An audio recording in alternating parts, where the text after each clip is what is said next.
مرحبا يعطيكم العافية. I think my talk is going to be in English. ما بعرف إذا آخر talk كمان بالإنجليزي. بس bear with me. أنا يزن حجازي. شرف إلي actually أكون على الستيج هذا عشان يعني يمكن 1000 مرة كنت بالغرفة هاي، بس دائما on the audience side. بحضر فيلم، بحضر باند. ف this stage in particular عريق وله ذكريات كتير حلوة بحياتي. Okay, so I'm very excited to share with you today a conversation around how do we stay human when everything is changing? How do we stay human when AI is taking over? We live in a very particular historic moment. We have a convergence of technology, of AI, of politics, of culture, and lots of conflict. And that means that we need to think differently. I invite you that if you look around you, one thing you can really tell is that business as usual is dead. The old models we used to use, the old thinking, cannot be applied tomorrow. We're using 20th century thinking to solve 21st century problems. And this is accelerating. Everything is changing around us so fast, actually exponentially fast. We can barely keep up. So what to do? To illustrate this notion that we are going through a transition, a phase shift, I'd like to do an imagination exercise. Imagine you are living 250 years ago. You're a farmer. You're walking in your field. Your life is very different. The soil underneath you is life itself. The air you breathe, super pure. You are tuned to the rhythm of the sun, the moon, and the seasons that tell you when to plant and when to harvest. The economy was simple. You eat what you grow, and the excess you trade, probably on a horse or a boat. The limits of your world are the limits of your field and your village. You cannot imagine anything beyond that. Well, that's the agricultural age. Now imagine a friend walks with you and they tell you, look around you. You see everything? Everything is going to change completely, radically. They tell you that you're not going to need your animals to work the land anymore. That machines that run on steam and coal will replace those animals. That railroads will collapse distance and modern communication systems will collapse time. That the economy will no longer be based on the earth, it will be based on industry and on factories. So you look at your friend, you're like, yeah, right. You brush them off because you cannot believe that that might come to be. But history tells us that that is exactly what happened. And we call that the industrial age. And my friends, we are those farmers today. We are not standing on the edges of fields. We are standing at the edge of a phase shift, a deep, almost existential reset. Things are changing. AI is accelerating all that change. And if what worked before will not work tomorrow, then what is it that we need? If you look, the future is already here.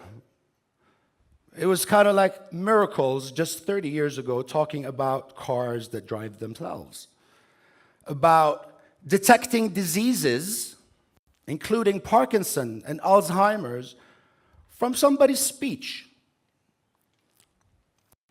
We are already living a revolution. Now, transitions takes time. It doesn't happen in one night. But trust me, there is a transition. We are moving into a new age. For now, let's call it the age of intelligence. And in this age of intelligence, where everything is accelerating, and where conflict, wars, and the human condition is suffering, what is it that we need? How do we navigate this space? What are the maps? What's the compass? I'd like to share a personal story that illustrates this.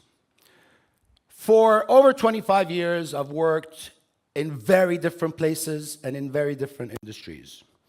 From research and development in nanotechnology to financial services to building accelerators and tech ventures. And all my life, I was seeking answers. I thought that science, technology, will hold those answers. So I ended up getting a PhD in electrical engineering. And boy, was I disappointed. I thought maybe quantum mechanics will answer those deeper questions. Very disappointing. And it was in 2014 that I made this jump. I was living on a Puerto Rican mountainside, growing trees, composting my food, and I made a big shift to the marble towers of Dubai, the DIFC to be specific, pitching deals to investors. I went from an observer of the system to being in the belly of the system. And I realized something, that the real upgrade that we need is not technological at all. It's actually deeply human.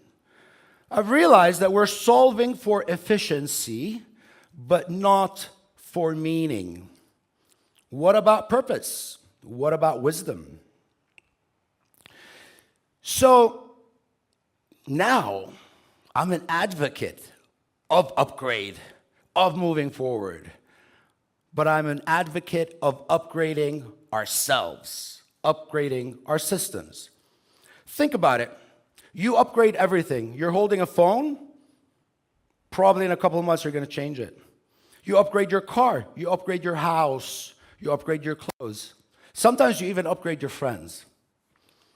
But how often in a lifetime do you upgrade yourself, your own mental models, operating systems by which you sense and navigate in the world?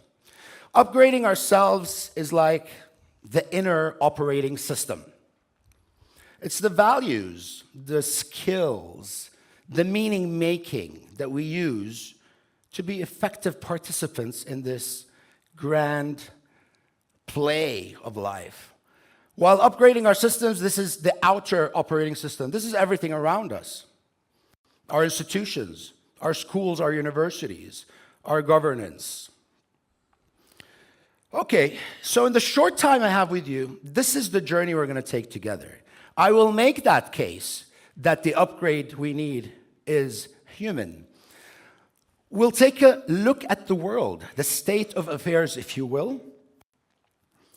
And then we'll look at AI just a little bit and how it's accelerating everything. And I'll introduce you to this concept called the meta crisis. Next, we'll look at some concepts that will help us anchor these new maps, these new upgrade that we're seeking, looking at systems, interdependence, and incentive structures.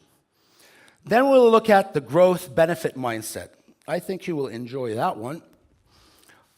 And then some case studies of very promising, very cutting edge examples, use cases of how we can apply this mindset and how we can move forward with it. And lastly, I'll end with 5 human skills that I believe are necessary to live purposefully, to be grounded, to be agile and resilient. I'd like to ask you a question. So, if we look at the world and the operating system that runs on it, and we have a dashboard, how well do you think we're doing? So, you will tell me how well do you think as a planet Earth, little blue dot, how are we doing? So, this is great. This is kind of like, oh, bad. So, how well do you think we're doing? Your feeling. How do you feel about it? All right, thank you. What's your name? Okay, great. You're very optimistic. How old are you? How old are you? 7. Okay. 11. Ah, my perfect number. I love that number.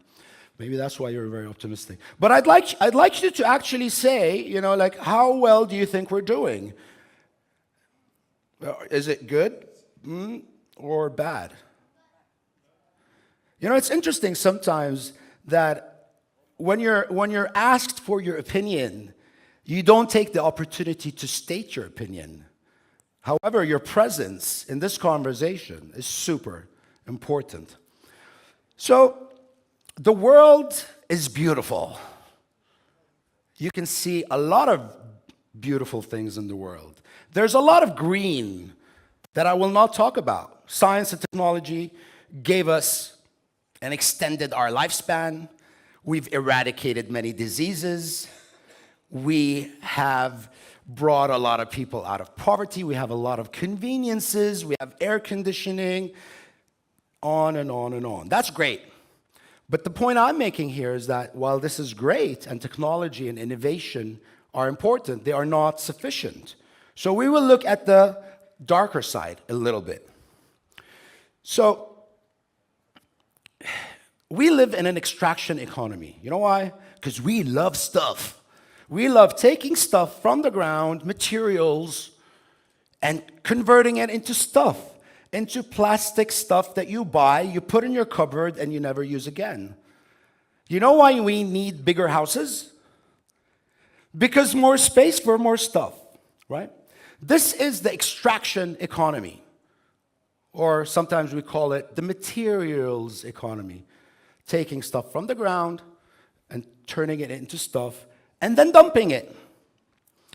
And this is getting us to encounter what we call planetary boundaries, right? The number of fish in the ocean is not infinite, it's countable. The number of trees is countable. Even the air molecules are countable. We can measure carbon dioxide. In fact, carbon dioxide has increased by 30% just in the past 2 decades. So, if we are living on a finite planet, it's finite, and we believe that we can continuously grow, which is what the extraction economy says we need to do. Grow, baby, grow, baby, grow. There's no such thing as, oh, yes, last year we made enough money. So we're fine this year. No, you need to grow your profit, okay? That's another conversation about the economic system.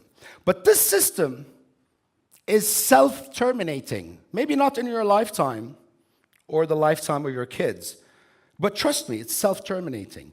Oil, if you look at the historical narrative, we expand into 1,000 years into the future, oil will be like a blip in a graph. That's finite too, and trust me, it's going to end. In fact, scientists already say that we've passed peak 50, which means we've already consumed 50% of the oil reserves that are there. So a system that consumes its own foundation faster than you can regenerate. So oil regenerates, just takes hundreds of millions of years. Trees regenerate faster. But if we consume faster than the earth can regenerate, then that is a recipe for disaster. And that's what we mean by a self-terminating system. Then look at the human condition. Wars and dominance over resource. Poverty and inequality. Mental illness and loneliness. Do you know that 1 in 6 people in the globe are lonely? That's a lot. Do you know that over 5% of the world don't have just access to clean water? These are hundreds of millions of people, let alone access to healthcare and education, et cetera, et cetera, et cetera. Suicide and despair is on the rise. It's estimated at around 5% globally. That's a lot of people who just want to exit. And you see that accelerating. In fact, suicide rate among teenage girls is in double-digit growth because social media is saying, you're not pretty enough, or you're pretty, but just not the right kind of pretty. Social bullying, et cetera, is also eating away and deteriorating our social fabric. And then we have a leadership crisis. I mean, so much so that young kids right now think that leadership, a good leader is a good bully. Might makes right because these are the role models. You want to make it in life? Yeah, okay. That's the type of leadership. Leadership is not about you leading people. It's more about why people choose to follow you. That's what leadership is. So all of this, these different types of problems that we're looking at, some people are concerned about the environment, some people are concerned about the humanity, some people are concerned about the effect of social media on our kids. All of them are part of the same system. We call that the meta crisis. It's the totality of risk that we are experiencing today. So, AI is a force multiplier. AI is not like any other technology. It's not a linear thing. It's a shift. It's like going from no electricity to electricity. Okay? So, and it's cross-cutting. AI is already changing how we learn, how we treat ourselves. It's accelerating how we entertain ourselves. It's accelerating how we express ourselves, what we believe, how we create, and ultimately who we become. In fact, AI is also affecting and nudging your choices through these clicks, through these scrolls. So yeah, AI can do great things. But that same AI that can decode protein can weaponize viruses, can create autonomous weapons, can crash markets, and can make extraction so efficient that entire ecosystems collapse. So, what about the upgrade? Let me give you just very quick concepts around systems. We live in systems. This is a system. Your family is a system. Your job is a system. And systems are, the systems we're living in are complex. They're not complicated, they're complex. There's a difference. A complicated system is something that you can know. You need expertise and precision, but you can ultimately know it. A complex system, however, it's dynamic. It has feedback loops. It's influenced by the environment, emotions, opinions, and tensions around it. So an example, putting humans on the moon, that's complicated. But like any father and mother know, raising a child, that's complex. So when we look at ourselves, we believe that we are separate, when in fact, we are interdependent. Your life, your lived moment right now, emerges out of three dimensions: self, other, and system. So take this moment for example. Self is whatever is arising, thoughts, feelings, signals that are arising in your body. The other is people around you. I mean, some people are hearing what I'm saying and thinking a certain thing and feeling positively about it, but maybe somebody next to you may be listening to the same words, but their internal reality is different. And then the system is the bigger context, the environment, the structure. In this case, well, it's the space, it's the venue, why we're here, right? It's the bigger currents of culture, politics, power, and influence that influence and are constantly around us. Now, back to systems. Sometimes we think, oh, the world is bad, and in some ways it's because there's a lot of bad people. Actually, there are a lot more good people than bad people. But incentives matter. Incentives is what incentivizes behavior. So the systems are perfectly designed. They're just designed to produce those outcomes. So the dynamics of incentives produce outcomes. I'll give you two examples. One is like, let's say, overfishing. So let's say we're overfishing, we all know that, and you're a fisherman, and you want to feed your family. So it makes sense for you to go and fish a little bit more, because if you don't, then your neighbor, the other fisher, is going to do the same thing. So where it looks like, oh, I'm doing good for me, actually, in the collective, it creates negative consequences. So if we want to redesign the system, then we need to think about the incentives. Because take another example. If a tree in a forest is worth 0, but cut and chopped is worth $100, then, we have a problem. If a whale in the water is worth 0 and dead on a boat is worth $100,000, then that's a problem. We're 2 minutes? Okay, can I have 4? Okay. 4, خلاص, 4 is good. Sorry, تحمست. طيب, so systems can be redesigned, right?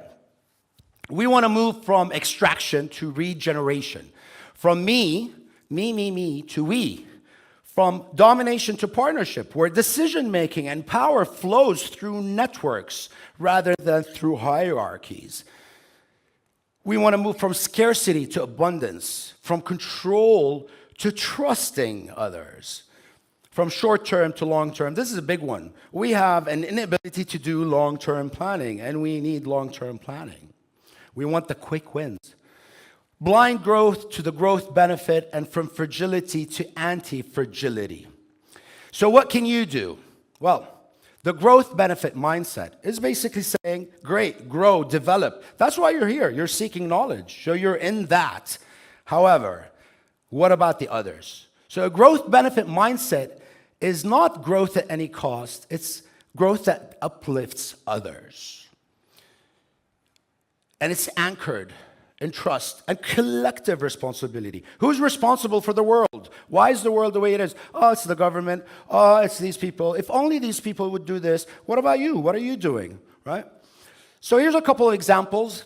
AI for science and medicine. This is looking at tech and the growth benefit mindset. So AlphaFold DeepMind has mapped and cracked one of the hardest problems in science, which is protein folding.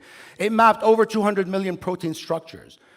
But the difference here is that AlphaMind is open source. So it's not benefiting just one organization. It's benefiting any scientist anywhere in the world that can tap into that.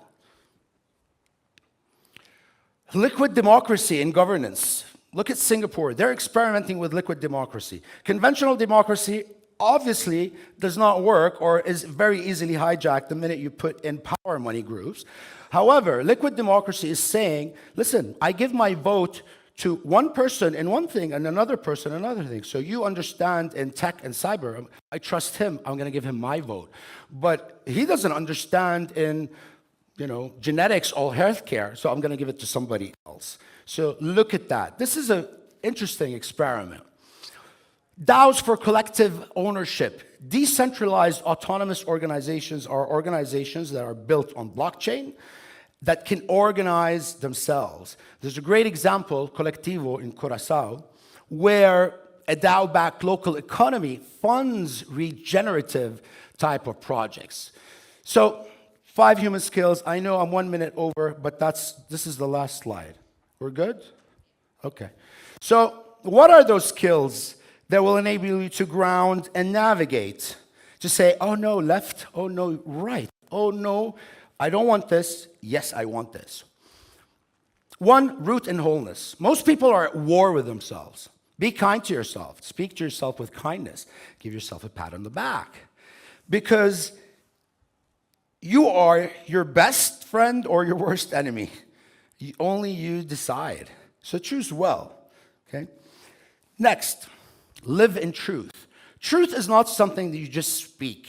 It's something you also live in. It's something that is alive in you. Seeking truth is not listening to propaganda. Seeking truth is not listening to the noise.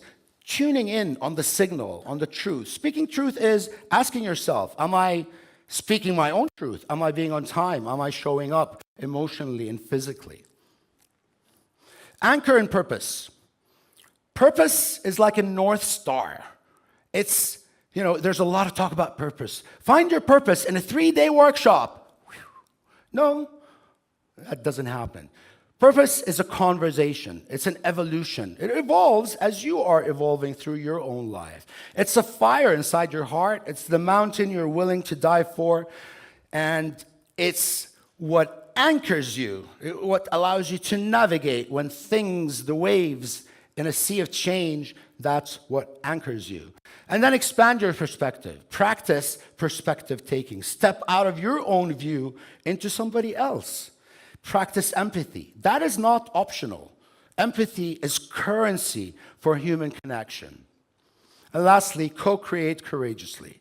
You need to co-create with others, with AI, anchored in purpose and truth, so we can build a future that is more resilient, that is more hopeful, and that is more anti-fragile.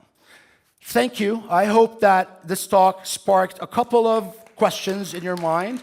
I know we're out of time, so probably no questions, but you can connect with me on LinkedIn. I'd be happy to answer any questions you may have. Thank you.